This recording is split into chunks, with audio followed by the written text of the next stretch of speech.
Hello friends, welcome to my class. आज हम एक बहुत ही इंपॉर्टेंट चैप्टर करने वाले हैं, दैट इज रेशोज। रेशोज में काफ़ी ज़्यादा रेशोज हैं, बट हम सारी कवर नहीं करेंगे, बस उतनी ही करेंगे जितने हमारी हाफ ईयरली में आने एक्सपेक्टेड है। तो कौन सी है वो? Liquidity ratio. लिक्विडिटी रेशो में सबसे पहले जो आने वाली एक्सपेक्टेड होती है that is the quick ratio. ठीक है।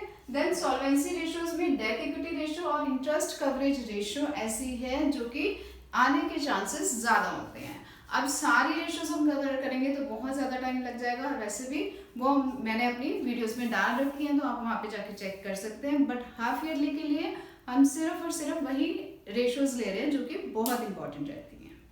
तो इन्हीं तीनों रेशोज को आज हम डिस्कस करेंगे। सबसे पहले है हमारी क्विक रेशो। क्विक रेशो क्या होती है? अगर हम करंट एसेट्स में से प्रीपेड एक्सपेंसेस और इन्वेंट्रीज को सब्ट्रैक्ट कर दें तब हमारी आती है quick assets upon current liability करके हमारी बन गई क्विक रेशो। ठीक है। अब क्वेश्चन कैसे सॉल्व करते हैं क्विक रेशो का, तो एक क्वेश्चन करके देखते हैं। क्वेश्चन में हमें total debts, total assets, fix assets और ये सारा कुछ दे रखा है और कह रखा है कि क्विक रेशो और करंट रेशो फाइंड आउट करो। हम सिर्फ क्विक रेशो की फाइंड आउट कर रहे हैं।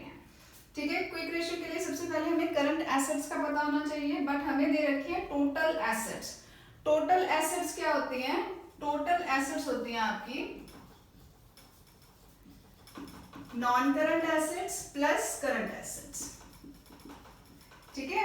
अगर टोटल एसेट्स में से नॉन करंट एसेट्स को सब्ट्रैक्ट करें तो करंट एसेट्स आ जाएंगी।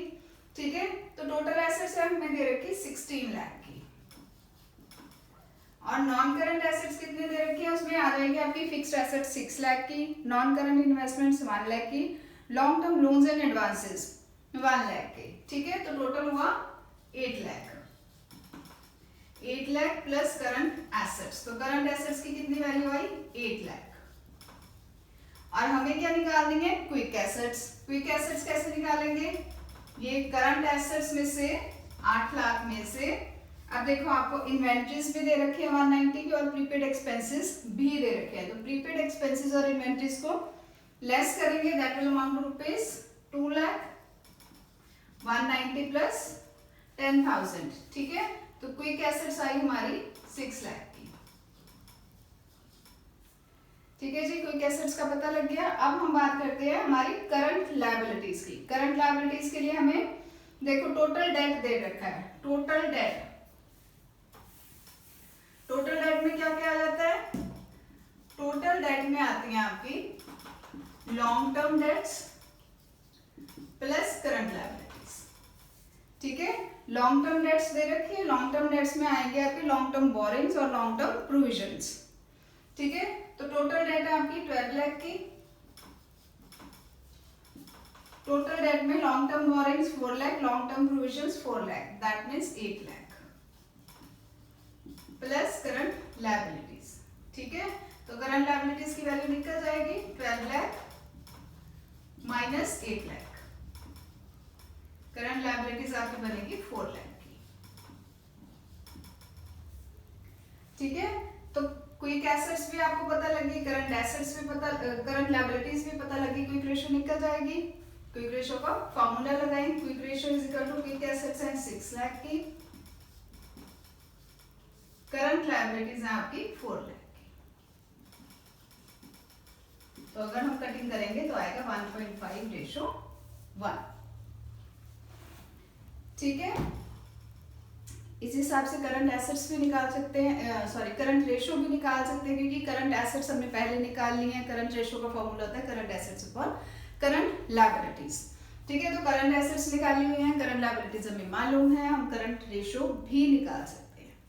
ये क्लियर है आपको? क्विक एसेट्स कैसे निकलेंगी और करंट लायबिलिटीज कैसे निकालेंगे। ठीक है। अब क्वेश्चन करके देखते हैं हमारी debt to equity solvency ratios पे। नेक्स्ट है हमारी सॉल्वेंसी रेशो, जिसमें हम कर रहे हैं first debt to equity ratio.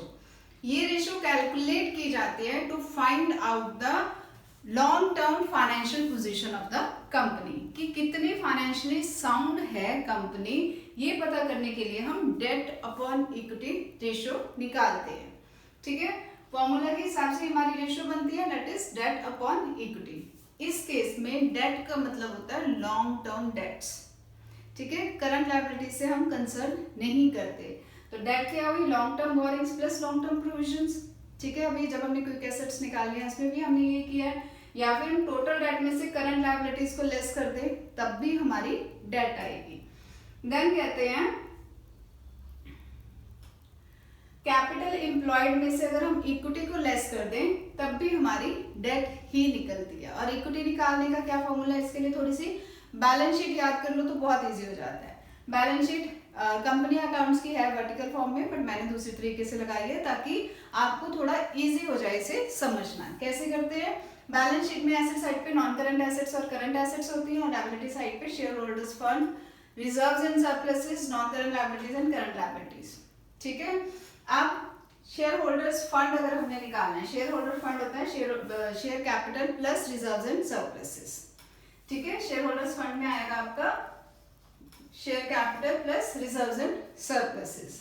तो share capital plus reserve plus surpluses करके हम शेयर होल्डर्स फंड निकाल सकते हैं, या फिर टोटल एसेट्स आपको दे रखी है उसमें से टोटल डेट में होता है नॉन करंट लायबिलिटीज और करंट लायबिलिटीज, ठीक है। ये तो आपकी डेट हम निकाल लेते हैं, तो टोटल एसेट्स में से टोटल डेट जब हम सब्ट्रैक्ट करते हैं तब भी हमारी क्या आ जाएगी, शेयर होल्डर्स फंड।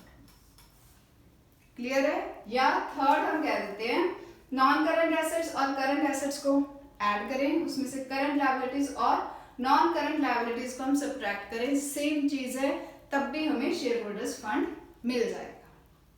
तो फॉर्मूला को जैसे मर्जी याद करो, चाहे तो बैलेंस शीट को ध्यान रख के आप कर सकते हो कि शेयर होल्डर्स फंड और लॉन्ग टर्म डेट्स हम कैसे निकाल सकते हैं, चाहे तो आप बैलेंस शीट के थ्रू याद कर लो, और इजी ज्यादा रहेगा अगर आप ऐसे ही याद कर सकते हो। जैसे आपको इजी लगे वैसे आप डेट और इक्विटी को याद करो।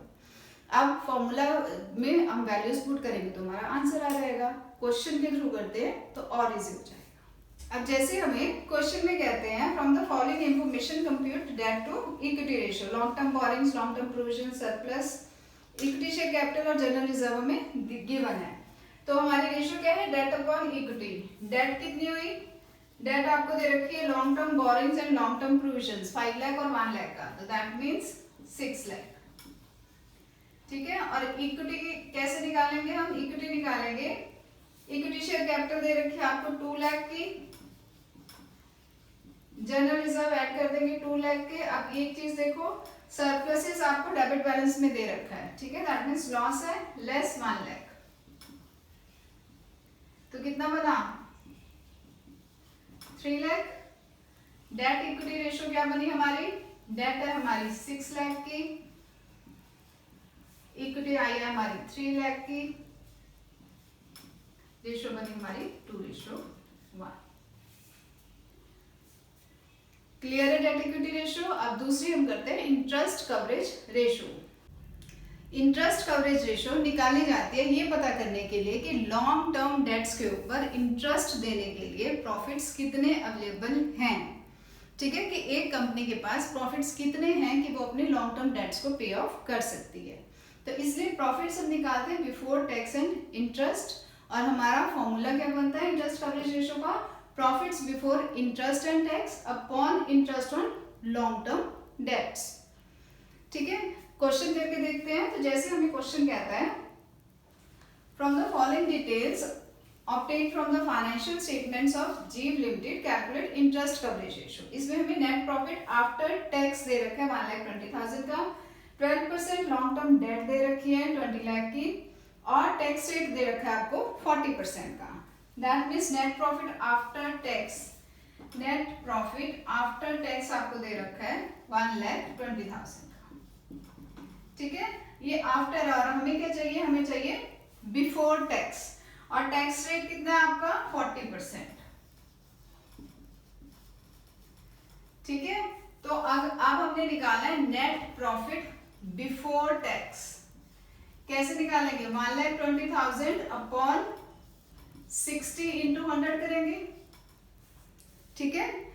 कैसे, जैसे हम कह देते हैं सपोजिंग हमारे पास प्रॉफिट्स थे, अगर हमारे पास प्रॉफिट्स 100 के थे तो टैक्स कितना लगा उन पे 40 का, तो आफ्टर टैक्स प्रॉफिट्स कितने हमारे आए 60, ठीक है।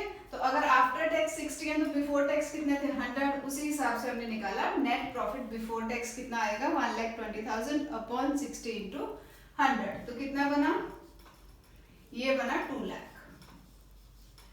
अभी तो टैक्स है, अभी इंटरेस्ट भी देखना है हमें। इंटरेस्ट है 12% लॉन्ग टर्म डेट, और डेट है आपकी 20 लाख की। 20 लाख पे 12% कितना बना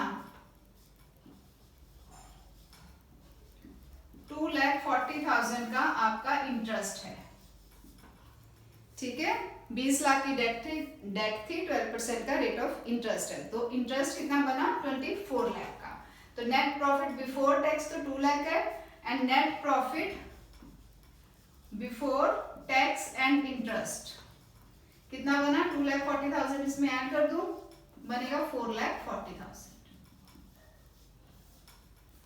क्लियर है। तो net profit before tax and interest हमने फाइंड आउट कर लिया, कितना 4,40,000। और इंटरेस्ट और लॉन्ग टर्म डेट ये भी अभी निकाला है हमने 2,40,000 का, ठीक है। तो यहाँ पे लिखेंगे 2,40,000। तो जब हम इनकी कटिंग करेंगे तब हमारे पास आएगा 1.83 टाइम्स, ठीक है। तो आंसर कितना आएगा हमारा 1.83 टाइम्स। इतने टाइम्स हमें प्रॉफिट्स अवेलेबल है to cover up the long term debts. Clear है ये चीज। एक्टिविटी और प्रॉफिटेबिलिटी रेशियोज पे हम अपनी नेक्स्ट वीडियो में क्वेश्चंस करके देखेंगे। होप आपको ये वीडियो पसंद आई होगी। If like my video please do like share and subscribe. Thank you.